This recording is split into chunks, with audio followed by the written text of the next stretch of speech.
Assalamualaikum warahmatullahi wabarakatuh. Salam Om Swastiastu, Namo Buddhaya, salam kebajikan. Sebelumnya yang terhormat Bapak Puji selaku Bapak dosen pengampu mata kuliah teori akuntansi serta pemirsa yang berbahagia.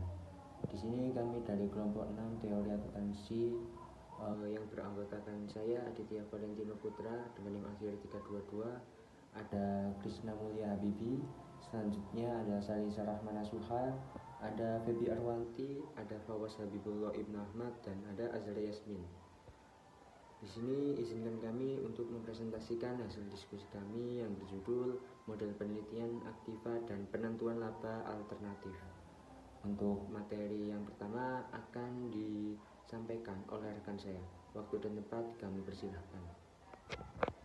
Baik, untuk materi yang pertama yaitu terkait dengan hakikat perbedaan dalam akuntansi. Apa sih sebenarnya perbedaan dalam akuntansi itu? Nah, secara sederhananya itu perbedaan dalam akuntansi itu adalah sebuah perbedaan dari variasi dalam praktik pencatatan, pengukuran, standar, pelaporan transaksi keuangan, serta adanya ketidaksamaan interpretasi dalam prinsip akuntansi yang sama. Lalu untuk contohnya itu seperti misalkan perusahaan A itu menggunakan accrual basis ya untuk apa pendapatan, sementara perusahaan B itu menggunakan metode cash basis.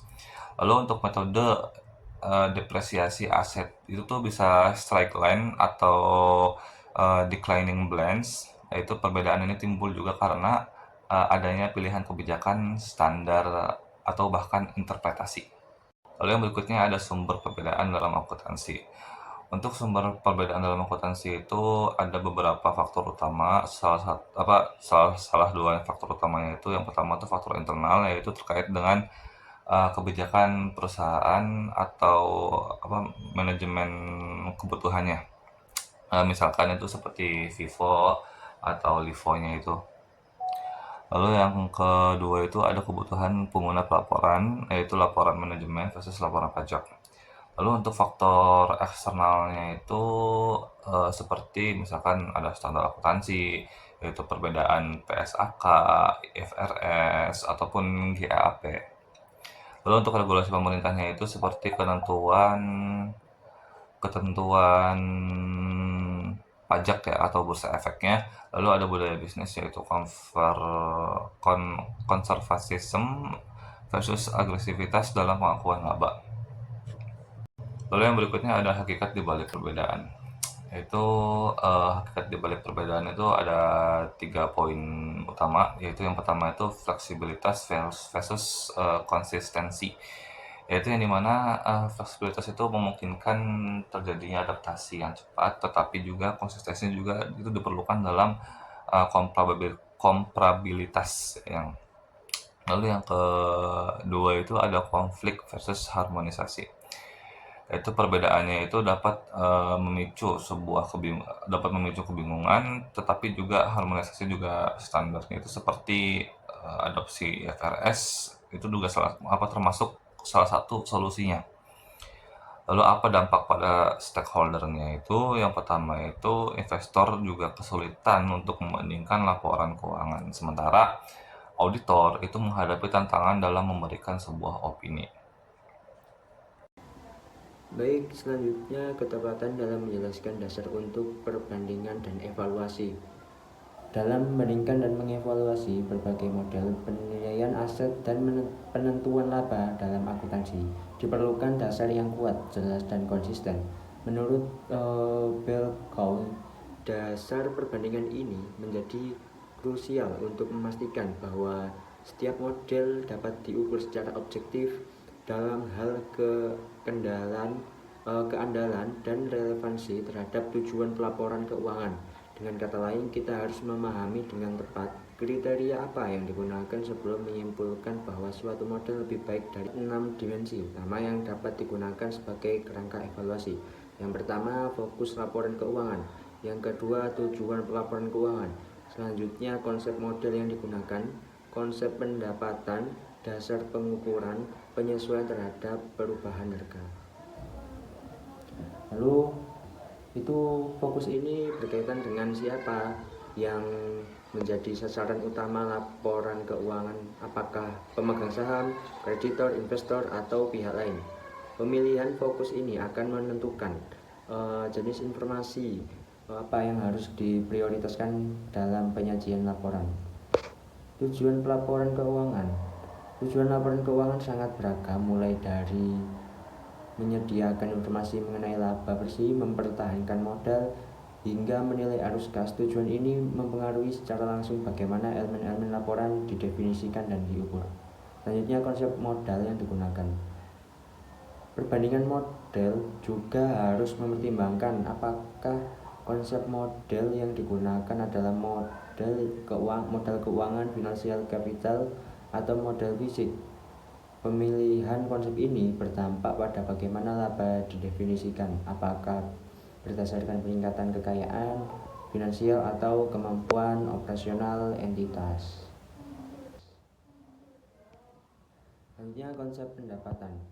Pendapatan bisa diukur dengan berbagai cara, seperti berdasarkan realisasi aktual atau berdasarkan perubahan nilai wajar aset. Setiap pendekatan memiliki implikasi yang berbeda terhadap waktu dan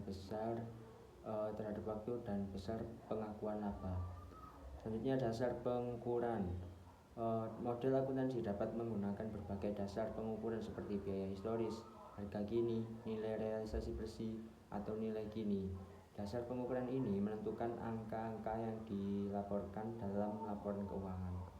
Dan yang terakhir, penyesuaian terhadap perubahan harga. Terhadap evaluasi juga bergantung pada sejauh mana model mampu menyesuaikan terhadap fluktuasi harga, terutama dalam kondisi ekonomi yang mengalami inflasi atau deflasi. Model responsif terhadap perubahan harga dianggap lebih relevan dalam konteks ekonomi modern. Oke, selanjutnya yaitu saya akan bahas tentang model akuntansi alternatif, yang dimana ini terdapat 3 model akuntansi yang mencerminkan perubahan dalam tingkat harga umum. Satu, ada akuntansi biaya historis yang disesuaikan dengan tingkat harga umum. Yang kedua yaitu akuntansi biaya penggantian yang disesuaikan dengan tingkat harga umum. Yang ketiga yaitu akuntansi nilai realisasi bersih yang disesuaikan dengan tingkat harga umum. Akuntansi biaya historis yang disesuaikan dengan tingkat harga umum. Jenis akuntansi ini terliput dari elemen-elemen laporan keuangan. Yang kedua, penggunaan daya beli umum sebagai satuan pengukuran. Yang ketiga, prinsip pemadanan, matching principle. Yang keempat yaitu prinsip realisasi, realization principle. Dengan demikian, ini adalah selisih antara pendapatan yang telah direalisasikan dan biaya historis yang terkait. Yang keduanya dinyatakan dalam satuan daya beli umum. Laporan keuangan biaya historis yang disesuaikan dengan tingkat harga umum, yang mana laporan keuangan ini pertama mengandung kesalahan waktu. Laporan keuangan biaya historis yang disesuaikan dengan tingkat harga umum, yang mana laporan keuangan ini pertama mengandung kesalahan waktu. Yang kedua, tidak mengandung kesalahan satuan pengukuran. Yang ketiga, dapat diinterpretasikan. Yang keempat, menyediakan ukuran biaya pokok penjualan (COG) yang relevan hanya untuk angka kas dan aset serta liabilitas moneter. Selanjutnya yaitu akuntansi biaya penggantian, terutama dicirikan oleh 5 aspek. Yang pertama, penggunaan biaya penggantian sebagai atribut dari elemen-elemen laporan keuangan. Kedua, penggunaan daya beli umum sebagai satuan pengukuran. Yang ketiga, prinsip realisasi. Yang keempat, pemisahan pendapatan operasional dan keuntungan atau rugi dari penahanan yang direalisasikan secara real. Yang kelima yaitu pemisahan keuntungan atau rugi penahanan real yang direalisasikan dan tidak direalisasikan. Laporan keuangan biaya penggantian yang disesuaikan dengan tingkat harga umum. Laporan keuangan ini yang pertama mengandung kesalahan waktu, yang kedua tidak mengandung kesalahan satuan pengukuran, yang ketiga dapat diinterpretasikan, yang keempat menyediakan ukuran biaya pokok penjualan (COG) yang relevan di pasar input.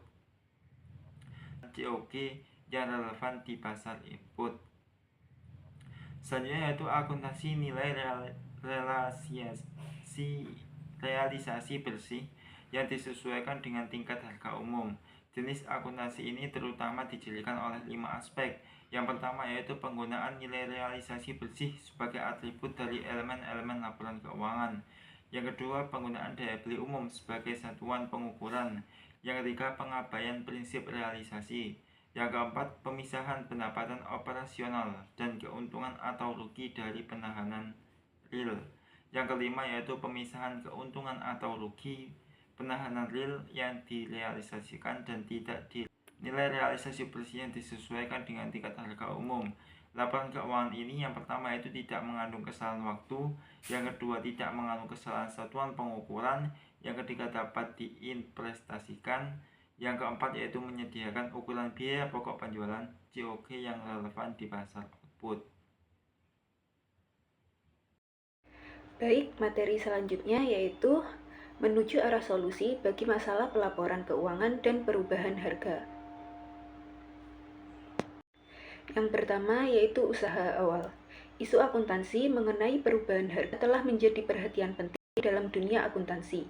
Isu ini telah dipelajari secara intensif dan dibahas oleh berbagai badan penyusun standar akuntansi seperti Komite ICPE dan VASP. Tujuannya adalah untuk merumuskan pendekatan yang tepat dalam mencerminkan dampak perubahan harga terhadap pelaporan keuangan. Selanjutnya, pelaporan keuangan dan perubahan harga.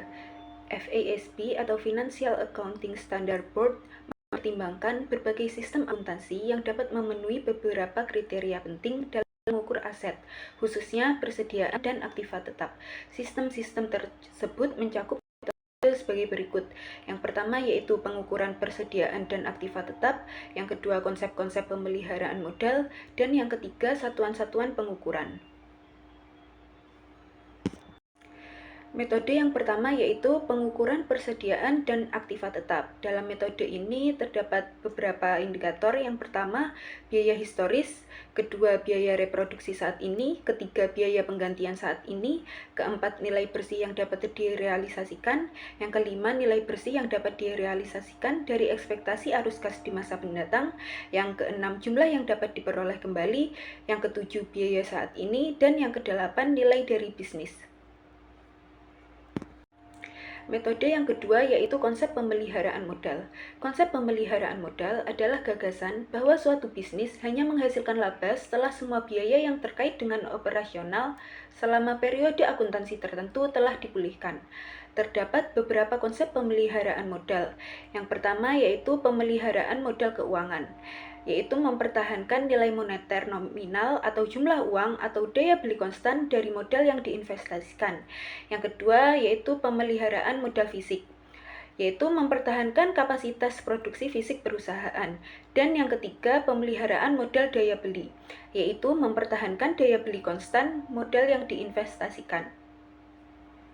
Metode yang ketiga yaitu satuan-satuan pengukuran.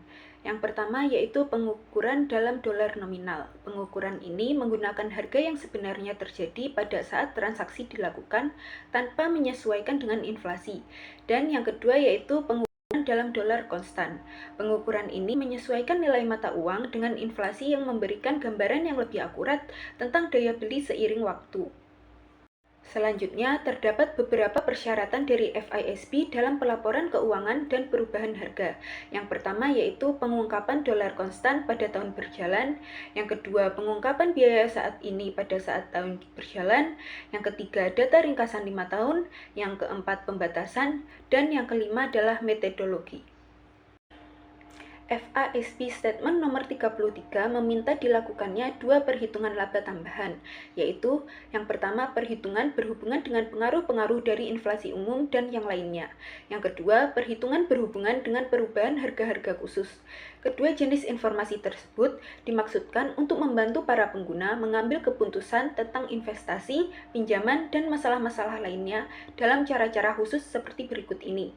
Seperti yang pertama, penilaian arus kas masa pendatang, yang kedua, penilaian kinerja perusahaan, yang ketiga, penilaian erosi kemampuan operasional, dan yang keempat, penilaian erosi tingkat daya beli umum. Itulah hasil presentasi dari kelompok 6. Kurang lebihnya kami mohon maaf. Terima kasih atas perhatiannya. Kami akhiri, wassalamualaikum warahmatullahi wabarakatuh.